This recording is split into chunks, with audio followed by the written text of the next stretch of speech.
in any sense of available resources. Altadena is a very unique and special part of the 5th District.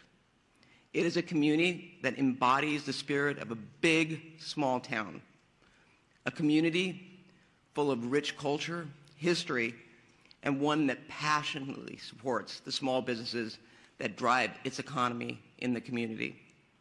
It is also one of the only communities in Los Angeles County that manages the urban-wildland interface. Altadena is a resilient community. They have seen some significant battles before, but the scale of the impact today is larger than anything that I have seen in my career. The loss of historic resources at Eaton Canyon Nature Center, Farnsworth Park, and the Altadena Golf Course cannot be measured. I saw fire engines and companies from El Dorado County and other parts of California joining Los Angeles County Fire in an effort to protect life and property. In the midst of the emergency, we've all seen individuals who are targeting vulnerable communities by burglarizing and looting homes. This is simply unacceptable. You'll be hearing from our DA, Hochman, shortly regarding his efforts to hold these individuals accountable, and I promise you, you will be held accountable. Shame on those who are preying on our residents during this time of crisis. The emergency order will be strictly enforced by the Sheriff's Department, who are proactively patrolling to protect these communities from looting and any criminal activity. They have made 20 arrests of individuals who will be held accountable for the actions that they've taken. I want to thank President Joe Biden and Governor Gavin Newsom for pledging to bring federal and state resources to help Los Angeles County in our moment of need. President Biden's disaster declaration includes the promise of public assistance and individual assistance. We will begin the process of rebuilding. We will have critical resources available to ensure the residents of our communities are not fighting these battles alone. I intend to bring in a motion with Supervisor Horvath as my co-chair or co-author to ratify the county's emergency proclamation at the next Board of Supervisors meeting. Make no mistake, this board and this county will continue to do everything in our power to ensure the safety of our residents as we look forward to the path of recovery. With that, I would like to introduce Supervisor Lindsey Horvath.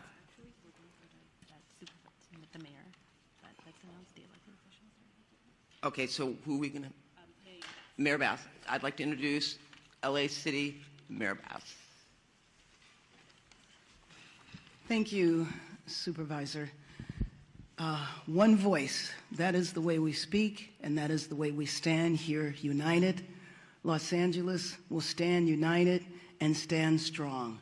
So first of all, my thoughts are with the thousands of Angelenos who are impacted by this emergency, as more Angelenos were forced to make the terrifying decision to evacuate. Our priorities, of course, are to keep Angelenos safe and to protect homes. The winds continue to be of a historic nature and a key factor of this firestorm. For much of Tuesday, the unprecedented winds prevented air operations to continue. However, as of yesterday, the winds have allowed for air operations, and that has enabled significant progress against the fires in Hollywood and Studio City last night. And as of 7:30 this morning, evacuation orders in Hollywood have been lifted. Angelenos cooperated. The community stood together. They evacuated, and Angelenos should continue to proceed with caution. Air operations are continuing rapidly in the Palisades, in Sylmar, and across our region.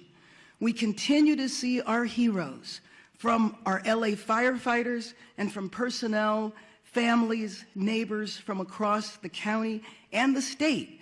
We thank you. However, we continue to confront a big one-level firestorm. Historic winds and extensive drought have created a perfect storm that has driven people from their homes and have taken people's homes, and that has taken people's lives.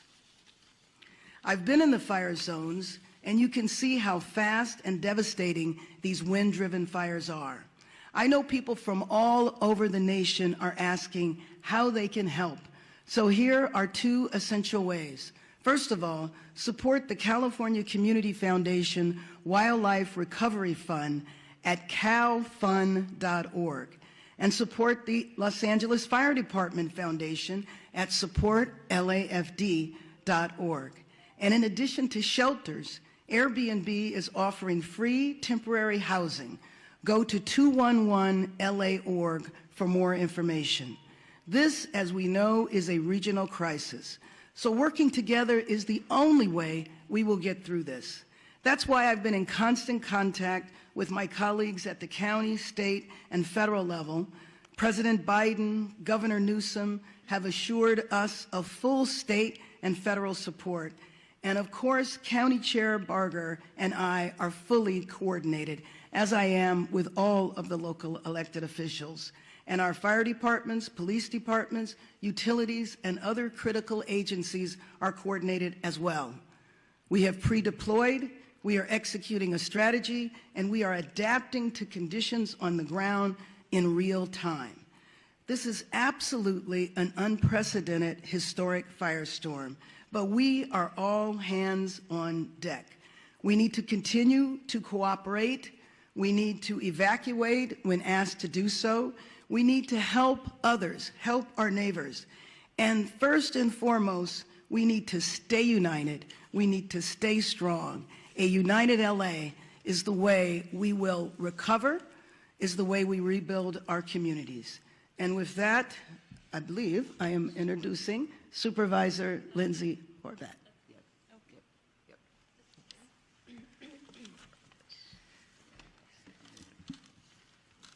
Good morning. The strength and resilience of Los Angeles County is more than anything we are seeing on the ground.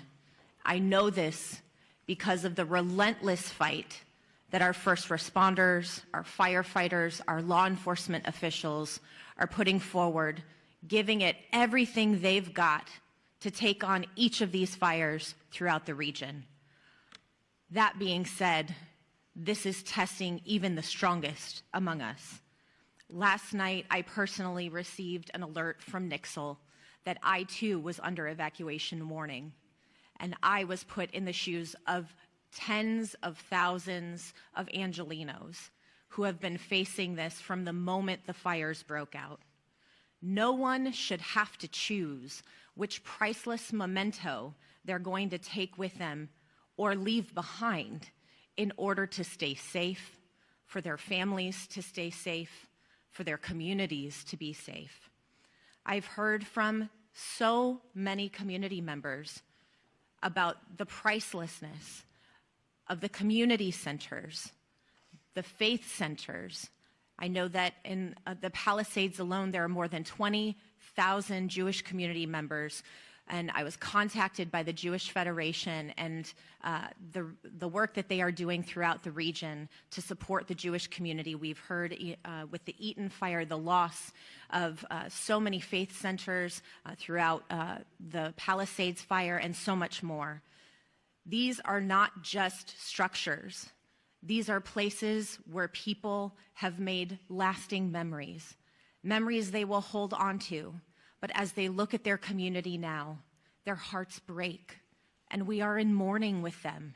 This is a time of grief, and that is why it is tremendous that our governor and our president and all of the leaders behind me and all of the leaders out throughout Los Angeles are standing strong for all of our Angelenos who are suffering great heartache.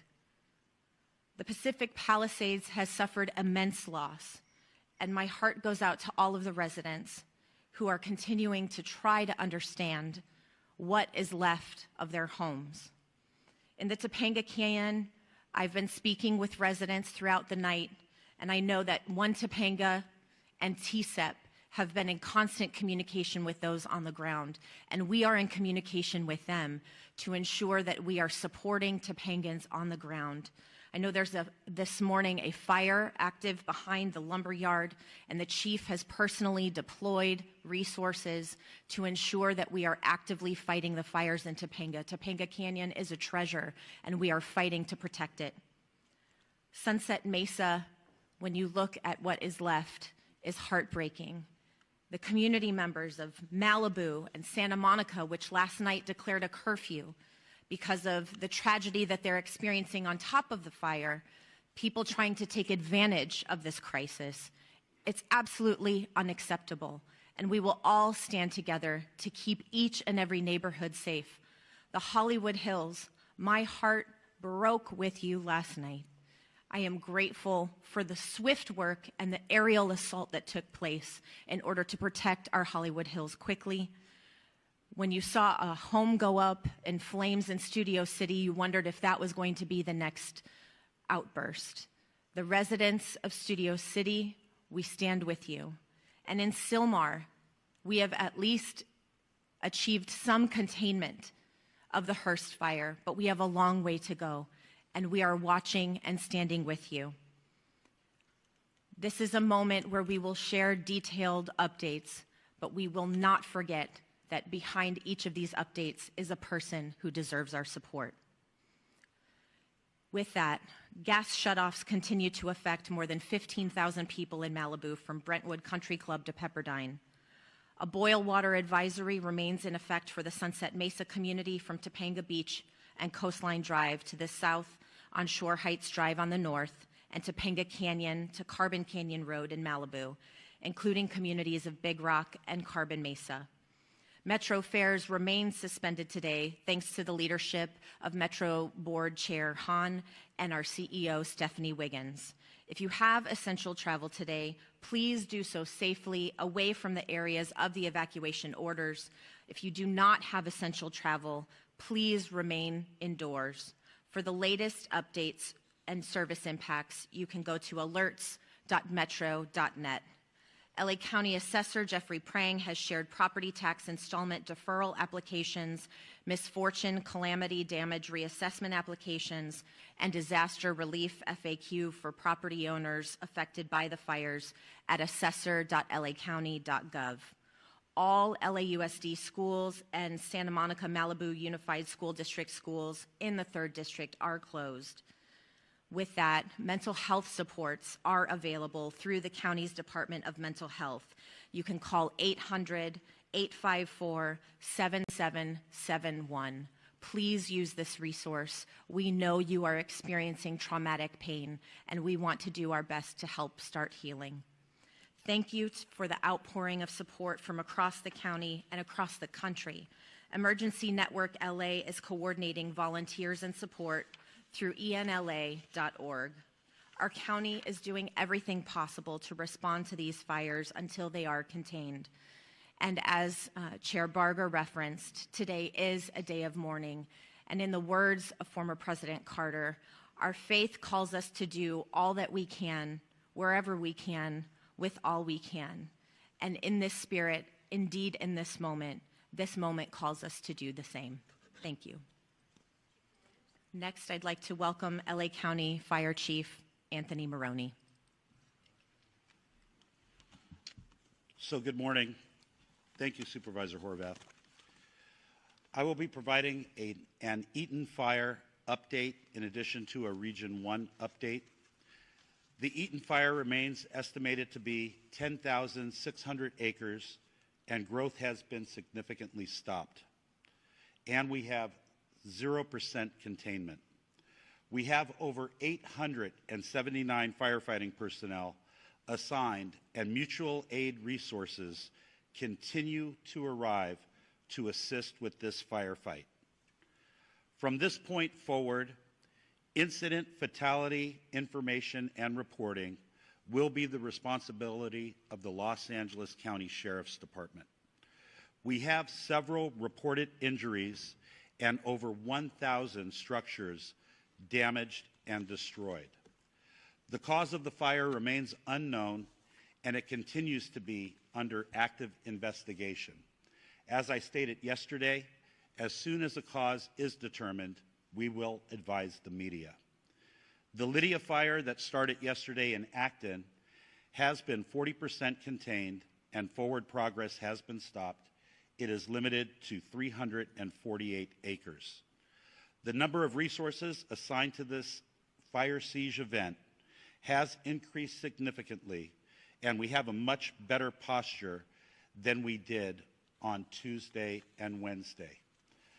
Out-of-state resources continue to arrive in Los Angeles County and City, and we are appreciative to our fire partners from throughout the Western United States for providing assistance to Los Angeles County in our time of need.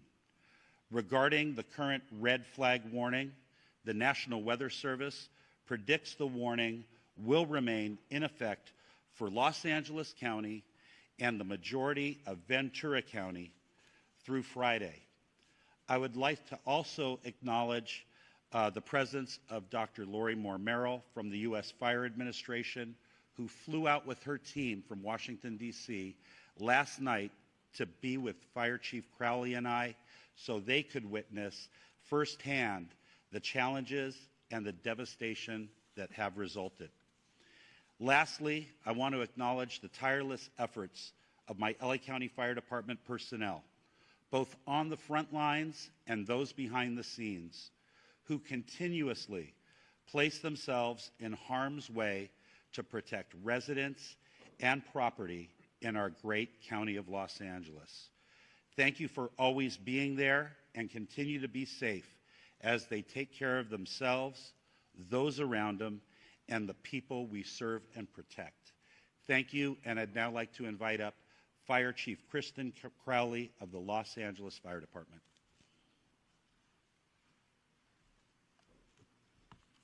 Thank you, Chief Marrone. So good morning. We continue to battle multiple major brush fires in the city of Los Angeles and across the Los Angeles region. Today, we expect winds to subside somewhat, which will allow fire crews to increase containment lines. However, and I want to be very clear here as well, we are still under red flag warning with extreme fire behavior possibilities. Before I give you an update on several fires in the city of Los Angeles, I have to take a moment, for all the right reasons, to thank the residents of Los Angeles and our surrounding areas for heeding our instructions. Today, it is absolutely imperative that as we move into day 3 of this firestorm, all members of our Los Angeles community maintain vigilance. I will now give you an update of our activities that occurred overnight. Palisades fire, as we know, started January 7th at 10:30 hours in the morning. Size at this point is 17,234 acres. We are in unified command, LAFD, CAL FIRE, LA County Fire, LAPD, and LA Sheriffs. 0% containment. Extreme fire behavior continues to challenge firefighting efforts for the Palisades area. Wind gusts are up to 60 miles per hour and are expected to resume throughout the entire day. Firefighters and air resources will continue to work to protect the community and infrastructures and gain control so that we can contain this fire. Damage assessments are ongoing at the Palisades fire. However, preliminary reports estimate the damage or destroyed structures to be in the thousands. It is safe to say that the Palisades fire is one of the most destructive natural disasters in the history of Los Angeles. We will continue to provide additional information as it becomes available. I'll move on to the Hearst fire. January 7th start. The size, 855 acres. We're unified in command, LAFD, United States Fire Service, Angeles National Forest, and LAPD. 0% containment. Firefighters held the fire within a planned containment area and are successful, and we have established a perimeter. Crews were able to get a handle on a few of the flare-ups over the night.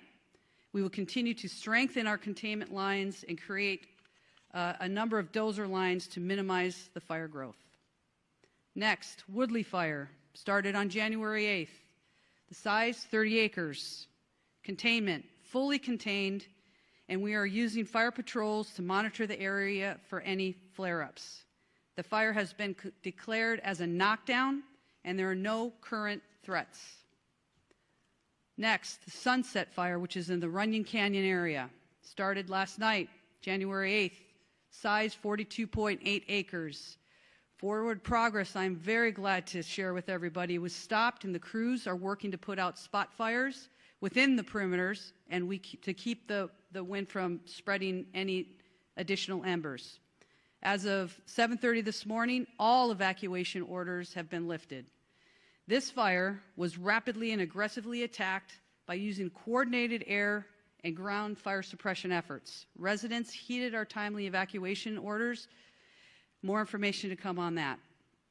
Next up, the Sun-Swept Fire, which is in the Studio City area. As I talked about all the previous incidents, on top of this, our fire department was faced with another massive challenge. A very large structure fire encompassing 2 large hillside homes with heavy fire, which exposed brush, broke out in the Studio City area of Los Angeles. The high winds caused the fires to extend within the adjacent brush, potentially causing another additional brush fire. Our LEFD poured all available resources into this fire, and through a combined effort, were successful in preventing another devastating brush fire. Our firefighters stopped the forward progress at just under 1 acre. Also, to be clear, all of the incidents that I just spoke about are all under an active investigation. Let's talk about the preparations for today.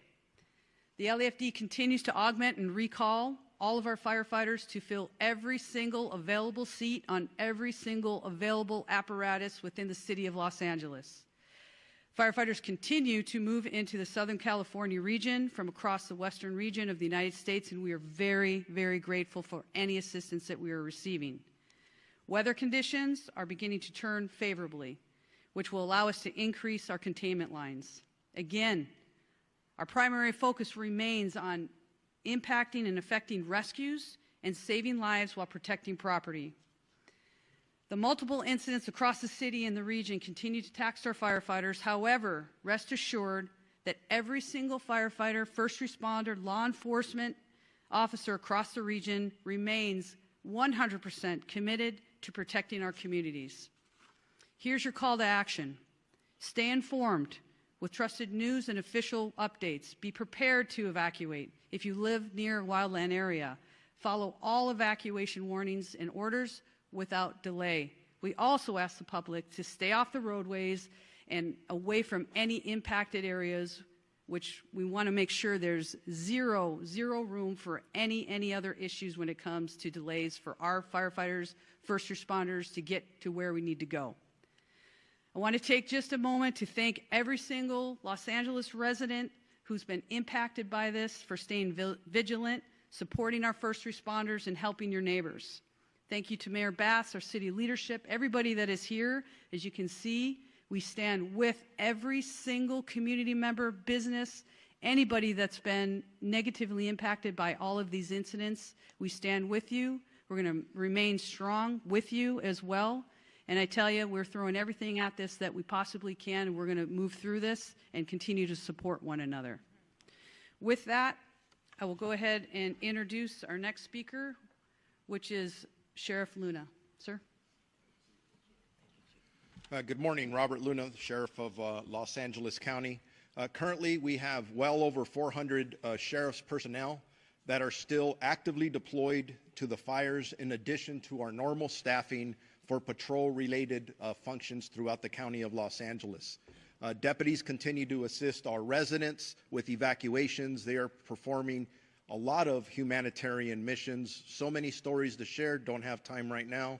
Providing food and blankets to people, rescuing people who, unfortunately, did not evacuate when they were asked to. So you've heard it over and over up here. A lot of the stories of heroic actions by our deputy sheriffs, police officers, or firefighters, a lot of them are taking place from people who did not choose to evacuate, putting their own lives at risk. So please, if you're asked to evacuate, because it's not only your life you're putting in danger. We continue to conduct roving patrols, manning hard road closures, providing security in evacuation areas to prevent anyone who may be tempted to engage in criminal behavior like looting. It was mentioned earlier before by the supervisor, and I'm going to make this crystal clear to everybody out there. Over last night and this morning, we are up to 20 individuals who chose to go into our areas and deprive these poor of their property. Absolutely unacceptable. And I'm going to give direction to our department members. As you know, when we have an evacuation order by law, if you remain in that area, you are guilty of a misdemeanor. If you commit certain crimes, it could jump up to a felony. I'm going to be asking our employees to start enforcing that. That is very different than a curfew. Why? Because it's 24/7. I don't have to wait for the sun to go down or the sun to come up. If you are in one of these areas and you do not belong there, you are going to be subject to arrest. I hope that is as clear as I can make it, because our first choice isn't to do enforcement. It's not to make arrests. It's to help people. But if people choose to commit crimes, they're going to be held accountable. And the DA, who is standing next to me, will clarify even that a little bit further. This continues to be a fluid and evolving crisis, and the numbers that we release throughout this incident are going to fluctuate. So anything we say is subject to change. We're getting information from our boots on the ground. It's very chaotic out there because it's still so fluid. So forgive us if we give a number and then we have to modify those numbers. I talked about the 20 arrests that have been made so far. Unfortunately, I do expect that to go up. We're not going to tolerate that kind of activity. We have substantially increased our deployment of deputies at the fixed traffic post and are trying to limit and clear out any unauthorized vehicles or people in these areas. I do want to talk as we are summoning more resources. I have been in contact with the chief of the Office of Emergency Services for the state of California. Obviously, that's done at the direction of Governor Newsom. From the get-go of this, he has offered any and all resources to us in law enforcement, and they're doing the same for fire, but I'll specifically talk about policing. The California National Guard is on standby at our direction, specifically my direction, and we, along with my partner Jim McDonnell at the LAPD, are currently in discussions if we are going to need them or how we would deploy them as the hours go on. So stand by for that information as the hours tick on. Chief Marrone mentioned this regarding any death toll information. Yes, we had preliminary numbers yesterday. I got to be honest with you, as I reviewed some of those last night and this morning, I was not satisfied with some of the information that we're getting. And it's not the fault of our people. The people that are working under very difficult conditions are doing their best to do what they need to do. At one point, we'll be able to do a more thorough search of these impacted areas. Some of them look like a bomb was dropped in them, where we will be able to bring in canines and other things to help us hopefully not discover too many fatalities. That's our prayer. But this is a crisis, and we don't know what to expect, but we're ready for everything. So all information, at least on the county side of this equation, we're working with our coroner's office. We'll figure out those numbers. So be patient with us when you ask us about death toll numbers. Right now, frankly, we don't know yet. We eventually will. Evacuations overall for Palisades, Eaton, Hearst, and Lydia fires, the number in both county and city areas, evacuation orders are impacting 1,000 or 179,783 residents. That's nearly 180,000 people in Los Angeles County that are currently under evacuation orders, with another close to 200,000 residents that are under evacuation warnings. I cannot emphasize enough that I urge residents that are asked to evacuate to follow our warnings. I gave some examples earlier. I'm going out through my staff, hey, give me some stories where our deputies are just constantly putting their life on the line, and in every example I'm given is as a result of somebody who chose not to evacuate. I don't want to tell those stories anymore. I don't want to give stories of our first responders being injured, specifically our communities being injured. Please, if you're told to evacuate, evacuate. Two of our sheriff substations are out of power, running on generators. That's both our Altadena and Crescentia Valley stations. They're right in the thick of things. They're engaged in all of the work that I've described. The issues of mutual aid. Will consistently evaluate and reevaluate the needs for more law enforcement personnel. But I can tell you, I'm getting calls from all over this region, from other sheriffs and police chiefs. Everybody wants to help. And that's awesome. That's part of our profession. Very proud to be part of it. The last thing I'll say is, for any specific information regarding evacuation orders or warnings or any road closures, and there's a lot of them, please go to lacounty.gov/emergency. Thank you very much. And with that, I am going to introduce the Chief of the Los Angeles Police Department, Jim McDonnell.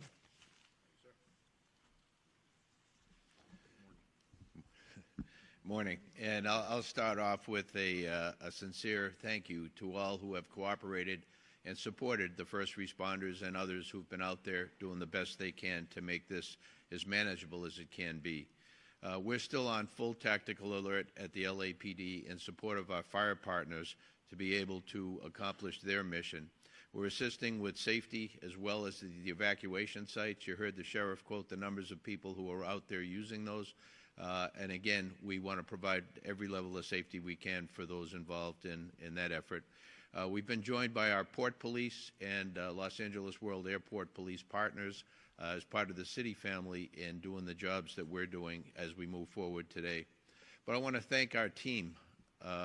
Many of our team and many of the people who are here behind me have left their families in fire areas to come to work to be able to help others.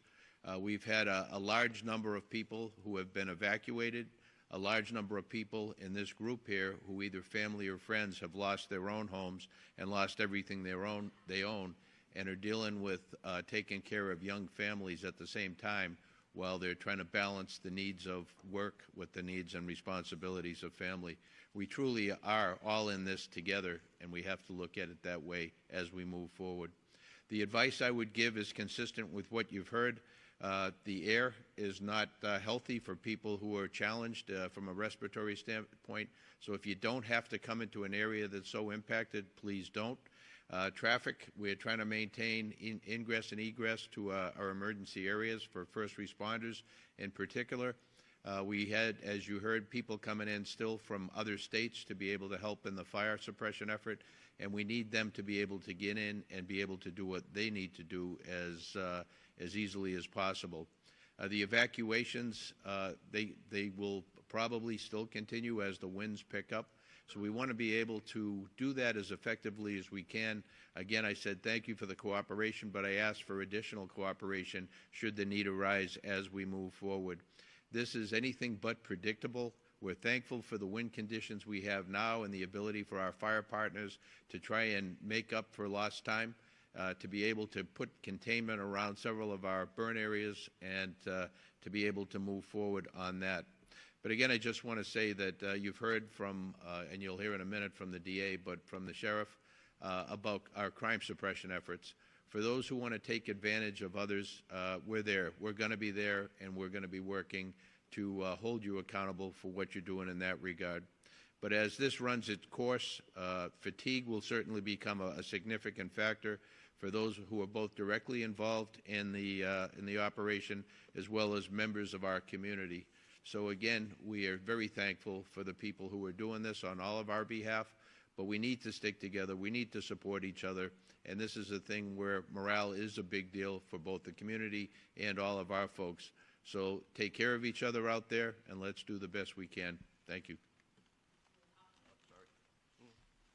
Now, I mentioned our DA Hochman. It's now my pleasure to introduce the newly elected District Attorney of Los Angeles County, Nathan Hochman.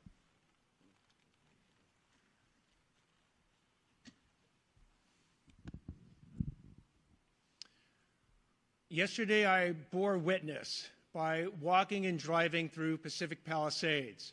I ended up at my sister's house, a house where she and her husband had raised 4 boys, celebrated birthdays, barbecues, and whatnot, and that house has been burned to the ground. And not just her house, but all her neighbors. Up and down each one of the blocks I traveled, those houses no longer exist. They are now basically rubble. And I haven't seen something like that, and I've lived here almost over 60 years. In the entire time I've been here, it looked apocalyptic. Not since the 1990s, when Los Angeles was hit with the fires, the flood, the earthquake, and the riots, have I seen such disaster occur here in our city. But like back then, Los Angeles has true grit. It has resilience. And it will rebuild, and it will rebuild better than ever. But along the way, there might be people out there who want to take advantage of the people who are suffering these tragic losses. These criminals need to hear, as they've heard from the sheriff, as they've heard from Chief McDonnell, an unmistakably clear message that if you want to go ahead and loot, if you want to commit burglary, if you want to engage in grand theft, if you want to engage in these internet scams where you're going to take advantage of people who are going to be seeking insurance and government benefits, you will be arrested, you will be prosecuted, and you will be punished to the full extent of the law. And the reason I want to send this warning now is I don't want any mistake later that somehow they thought, oh, it's not a big deal. It's a huge deal. These acts are despicable, and we will prosecute them with maximal punishment. So I want to make sure that message is received loud and clear, because the first responders in this situation have been simply heroic. As I was in Pacific Palisades, I not only saw fire departments from LA County and LA City, I saw Rialto, Poway, Redding, fire engines from across this entire state that have come to our rescue. And thank you. Thank you to all the first responders. When it comes to law enforcement, it's an all-hands-on-deck operation with law enforcement and the DA's office. Again, detectives are putting on uniforms and getting out there on the streets to protect us. We owe them a huge thank you. And from the DA's office, if we do get these cases, please be on notice that we are going to try and deter you from committing the crimes in the first place. But if you do commit these crimes, do not expect anything else than maximal punishment. I'll now introduce LA County Public Works Director, Mark Pestrella.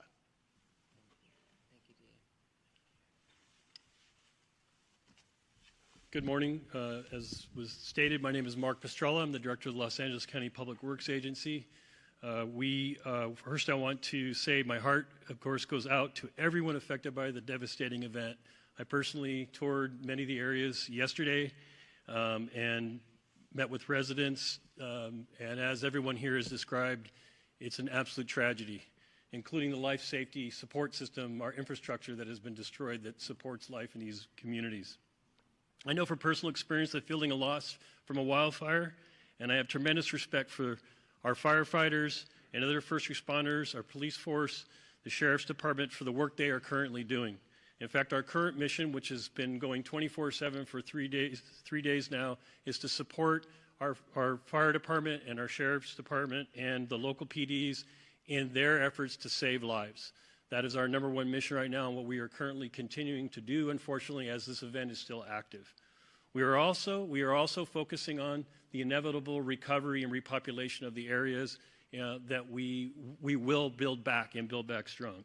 The current focus is on utility restoration, and I know many people are already asking about that. Your sewer, water, your power system and the transportation system have all been significantly damaged. The heat of this system, the wind that blew also knocked down thousands of trees into the roadway. So what we have is a tremendous amount of debris throughout the communities that have had experienced this fire. This debris has been moved enough to let our firefighters and our sheriff and PD into the area to do their work, but it's going to need to be processed and moved safely out of the area, and we are working on a coordinated effort across LA County to do debris removal, the debris removal that it will be necessary to restore the community back to its former way of life. The debris can be hazardous. The debris that is on the private property is considered hazardous and may be toxic. And so I want to warn everybody now that is either there who's remained behind or who is visiting the areas, as was mentioned earlier, it is not safe.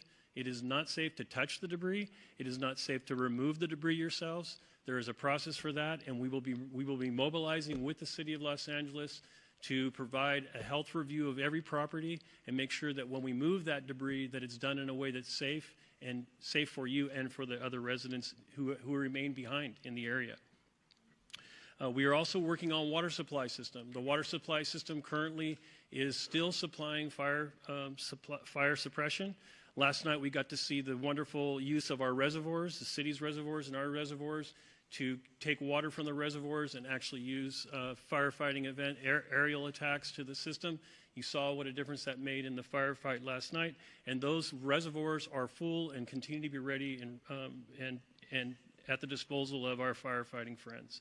The municipal water system continues to suffer poor water quality due to the introduction of ash and debris into our reservoirs and into our filtration systems. So there are specific areas that we are asking for water to be boiled.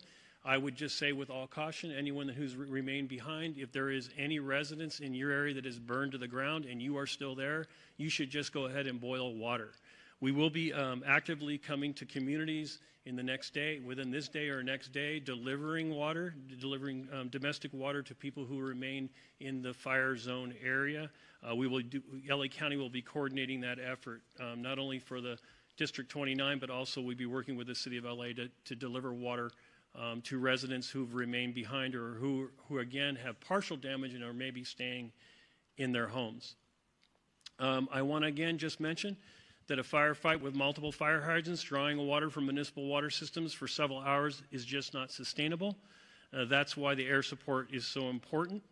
Our residents in the Sunset Mesa, Topanga Beach area, Coastline Drive on the south to Shore Heights Drive on the north are up in the area. This is a partial damaged area or a threatened area.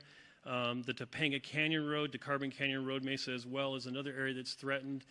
So all what I just talked about applies to you residents who are there. Now what can we do? What can the public do? What you should be doing as we sort of still active fire. I will reiterate that it's extremely important to listen to the sheriff and to PD when you are asked to evacuate immediately. Do not hesitate. Do not wait. Your life is not worth it. The systems that you're leaving behind, they are going to be impacted and they cannot be restarted easily. So I know a lot of people are talking about, starting up. If you're thinking about creating your own water and sewer and power system at your home, I want you to be very careful about that. That is not something that a licensed contractor should be doing or our utility folks. Please don't do that. As I said yesterday, if you're leaving your home, I want to make sure that you lock that home, that you close that home up tight, and that you leave access for firefighters by not closing gates or creating a situation where they can't get to your home to fight off fire. The road system is impacted heavily throughout LA County, including city and county areas.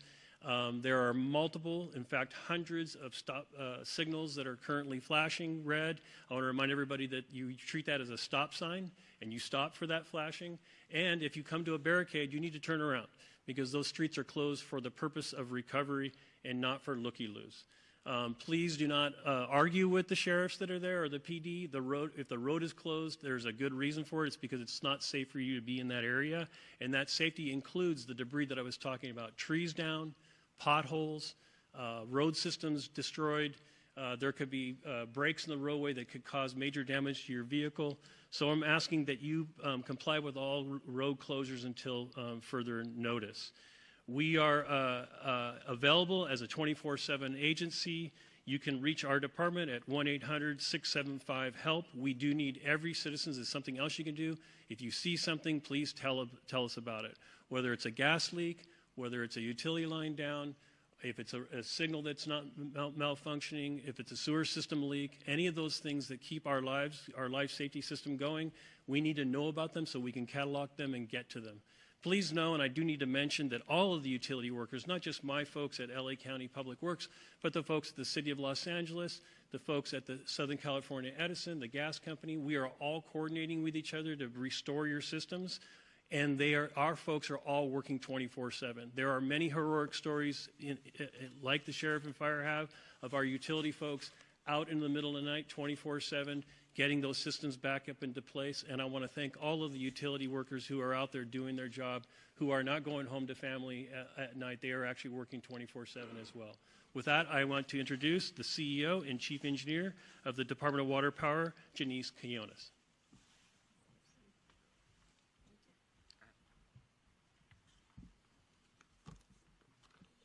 Good morning. I am Janisse Quinones, CEO and Chief Engineer of LADWP. LADWP crews continue to work around the clock to restore power and support firefighting efforts. On the power front, we have restored about 200,000 customers so far since the windstorm started. And as of this morning, we have approximately 95,000 customers out. We have 118 crews, DWP crews, working around the clock to restore powers as fast and as safe as possible. We're expecting our mutual aid crews coming from PG&E to arrive today and support the restoration efforts. Our restoration times are ranging from 24 to 48 hours. We are prioritizing wires down, so if you see a wire down, please call 911 and we'll send crews immediately to make the area safe. However, if you live in the fire-impacted areas or near those areas, you might experience longer outages, mainly because either our equipment has been compromised due to the fire, we're not able to access the area yet, or we're proactively shutting out the power for the safety of our firefighters and first responders. On the water side, the boil water notice for Palisades on zip code 90272 continues in effect, and it will continue in effect for at least 48 hours. I have water quality engineers taking samples around the system to ensure that the water quality remains a priority for our consumers. We continue to support LAFD and CAL FIRE and water supply issues and firefighting response, including opening our water reservoirs, as mentioned by Mark yesterday. Hollywood Reservoir was a critical asset when we were fighting the Sunset Fire. So all our reservoirs are open, that are open air for air assets, and we continue to work around the clock with other water agencies to increase the supply and pressure of the water system, including Metropolitan Water District. I want to end this by thanking DWP crews and personnel for their commitment and efforts to support the restoration of LA. Thank you. Thank you very much for that. And now, Chair Barger. I also want to, we recognized President Biden and Governor Newsom, but we also have here with us today Congressmember George Whitesides, Congressmember Laura Friedman, Senator Sasha Renee Perez, Assemblymember Celeste Rodriguez, and Malibu Mayor Doug Stewart. Make no mistake, we are all working together, and I want to thank you all for being here. I know our Congress representatives flew in, and we appreciate it, and we are all in this together. With that, we'll take some questions. Thank you, Chair Barger. So just a couple rules of the road. So I'll call on you. When you get called upon, please announce your name and which media outlet you are with, and we'll start right here in the middle. Jonathan Bigliotti with CBS News. For Mayor Bass, please. Mayor, LA County is in a panic state. It began 2 days ago with the Palisades fire. My crew and I arrived shortly after it started, and for several hours we watched as hundreds of homes in a neighborhood burned to the ground. We did not see a single fire engine. We watched as Good Samaritans guided traffic. There was fear and there was a lot of confusion. You were out of the country at the time. Shortly after the fire started, a press release was put out warning of this fire behavior. My question to you is, what explains this lack of preparation and rapid response? Let me just say, first and foremost, my number one focus, and I think the focus of all of us here with one voice, is that we have to protect lives, we have to save lives, and we have to save homes. Rest assured that when did not rest happen. assured, let me finish. Rest assured, when that is done, when we are safe, when lives have been saved and homes have been saved, we will absolutely do an evaluation to look at what worked, what didn't work, and to correct or to hold accountable any body, department, individual, etc. But my focus right now is on the lives and on the homes. Do you think your leadership was effective while responding to this disaster? I just said what I believe is the most important thing for us to do right now, and that is going to continue to be my focus. Thank you. Thank you. Thank you. Let's go to the middle with the laptop. Before we go on, I want to introduce, because this is an important announcement to be made, the U.S. Forest Service Fire Chief Robert Garcia has an announcement regarding a decision being made on the National Forest. Thank you, Supervisor, and I'll be brief. I just wanted to share that in the overnight hours last night, the U.S. Forest Service, in an effort to reduce calls for service and reduce potential risk for wildfire, we've made a decision until further notice that the Angeles National Forest is closed. And so we'll get some additional information out, press release, that kind of information on the details of that closure, but it's similar to the types of orders that the county and the city have instituted regarding curfews and access and that type of thing. So the Angeles National Forest will be closed till further notice, likely till we get through this current fire weather event. Thank you for that. We'll go in the middle. Name and media outlet, please. Hi, Thomas Fuller from the New York Times. For Chief Luna, I just wanted to follow up on what you said about you weren't satisfied with the information that you were getting on fatalities. It's been widely reported that there were 5 deaths, at least 5 deaths. Do you believe that death toll is not accurate, and do you think it's less than that? Based on all the information that I've received in the last probably 8 hours, I want to be more confident in the specific information that I'm getting. So what we're doing now is going back through everything, because you got to understand the urgency, the chaotic nature of what we're dealing with, and we're still in the middle of that. So I want to make sure that as we go forward, at least for the Sheriff's Department, we're actually having our homicide unit involved, because they don't only do murder investigations, they do death investigations, that I'm going to change the system and verify each number. Because I don't care if it's just one, that's somebody's family. That's somebody we love and care for. So I want to make sure that's solid before we start presenting that information. Unfortunately, based on the preliminary information I've seen, at least in the two large fires that we're dealing with on each side of the county, unfortunately, I think the death toll will rise. I hope I'm wrong, but I think it's going to rise. Thank you for that. Let's go right over here in the front. Yeah, Josh Haskell, ABC7 Eyewitness News. Mayor Bass, I've been on the fire lines the last 2 days. I've never seen firefighters this desperate. At fire hydrants, water not coming out, the pressure so low, the number one tool that they use to fight these fires, not there. How frustrated are you about that? And also, I'm getting texts right now from the Palisades Highlands community. We're almost 48 hours after this fire started. There's not resources up there. The hydrants aren't working. Where's the National Guard? Where are miles and miles of water tenders? How are we addressing this?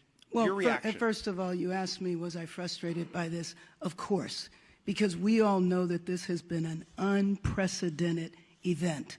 We also know that fire hydrants are not constructed to deal with this type of massive devastation, and that the number one problem, especially on Wednesday, was the fact that we weren't able to do the air support because of the winds.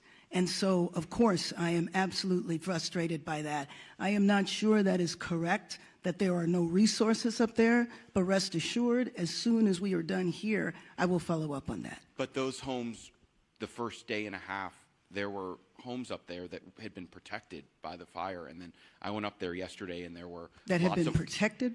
that it basically had been saved. Obviously, the fire's moving different directions, but when I went up there yesterday, there were not a lot of resources. We drove around, and then I know that things got worse up there. I'm just wondering, now that we move 48 hours past, how are we addressing these water problems that are continuing, and is it acceptable that they continue? Well, let me just say that the water problems are a little better now because the winds are such that we can go up and have the air support.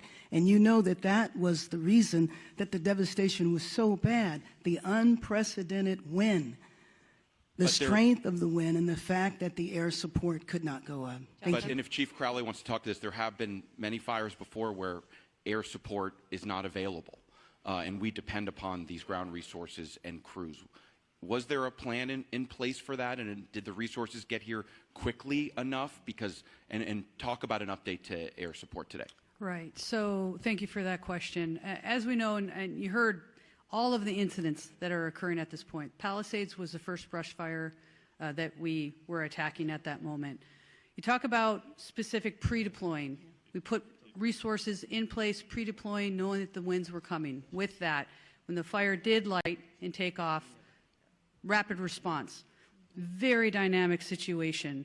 Air to ground resources coordinating. Now with the winds, I don't think we can overstate that enough. There's no excuse in regard to the winds were too much, but the reality is the winds are so dynamic, and at that tipping point, when our resources, air resources were grounded, that changes our strategies and tactics. We called for the world in regard to the number of resources and what we needed, who we needed, immediate need. Every single resource that was available at that moment responded.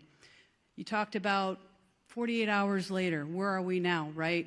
Again, I already spoke on if we don't have water, we find water, we use water tenders, we draft water. The fire department, first responders, we're going to do everything in our absolute effort to do what we can do with what we've got. The good news is, with the wind subsiding, you're going to see water drops, you're going to see rotary, you're going to see fixed wings all day, unless something changes. Again, I did say 60-mile-an-hour wind gusts even today. So very, very dynamic situation. With that, also, you said about the other homes, no fire resources there. As winds change, our resources change, we redistribute, we move, and that's the dynamic situation that we are in, even in day 3. That's what I wanted to say about that. Thank you. We'll go right behind. Go ahead. Thank you very much. Madam Mayor, I have another question for you. Bob DeCastro over here from Good Day LA, Fox 11. Another issue, another concern about resources and in particular staffing as well. And we heard from firefighters even on the front lines expressing frustrations about, obviously it's a challenge right now. They're bringing in firefighters from all across the western region, but can you address the criticism now over the budget issue and the slashing, $17 million slashing I think of the budget? if you go back and look at the reductions that were made, there were no reductions that were made that would have impacted the situation that we were dealing with over the last couple of days. And More then there was a firefighters on the little front bit, line would have there not was a helped. little bit of confusion because money was allocated to be distributed later on, which was actually going to support salaries and other parts of the fire department that were distributed a little later. So I think it's most important to understand that we were in tough budgetary times, everybody knew that, but that the impact of our budget really did not impact what we've been going through over the last few days. Again, back to the unprecedented windstorm, when at such ferocity that we haven't seen in years, is the context in which we were dealing with it. Thank you. Thank you. Let's go over here on this side. Did you have your hand up with the blue? Name and media outlet, please. Hi, Grace Tui with the Los Angeles Times. I was hoping Chief Crowley could talk a little bit more about the start of the Palisades fire. We'd heard that I know we don't know why it started, but we'd heard that it started possibly in a garden in someone's backyard, if you could confirm that. And then how long do we know it took for it to actually reach homes? And I know you said that resources were pre-deployed, but do we know were there actually fire crews in the Palisades when it did start? Right. So I'll start with your second question, and we'll go back. I'll actually start with your first one. As for where the start of the fire was in the Palisades fire, again, currently under active investigation. We have our arson investigators that are out right now as we speak, and they are actively investigating. As soon as we have information, we will share that with all of you. I know there's obviously, for the right reasons, a lot of interest in that. So with that, we'll circle back. When we come to pre-deployment, yes, we had our local fire stations that are assigned, Fire Station 69, Fire Station 23 in the Palisades area. They were fully staffed. Also pre-deployment in those areas, and we can also share the exact locations of where they were, how much we bolstered in regard to resources in the Palisades area. And also, mind you, we pre-deploy in the very high fire hazard severity zones, knowing that those are the communities most at risk during a wind event. So not only did we pre-deploy in the Palisades area, but also in other critical areas within the city. I don't know exactly, but we certainly can get that to you. Thank you. Hi, Dakota Smith with the LA Times. I have a two-part question again for the two fire chiefs. First off, have drones, unauthorized drones, been a problem, and have they hurt firefighting efforts? Secondly, in terms of the LAFD hydrants, was there any scaling back of the inspection of those hydrants in the last year and did that affect the firefighting effort to Chief Crowley? Sure. Thanks. So as for your first question with the drones, I don't have any information on that, so I can't share anything with you on that. In regard to the hydrants, historically, January is our hydrant testing phase. What I can tell you is we work closely with the Department of Water and Power. Those hydrants themselves are DWP's hydrants. They're to service the fire department. We partner with DWP in regard to that testing. Now, the very dynamic situation of where we are currently with the wildland season, if you may, there was a decision to postpone. We did not, in regard to the January start date, we have all year to test them. And also, mind you, our local fire stations are every single day going up and down the streets and looking at our hydrants. If there's any damage to hydrants, we report those as well.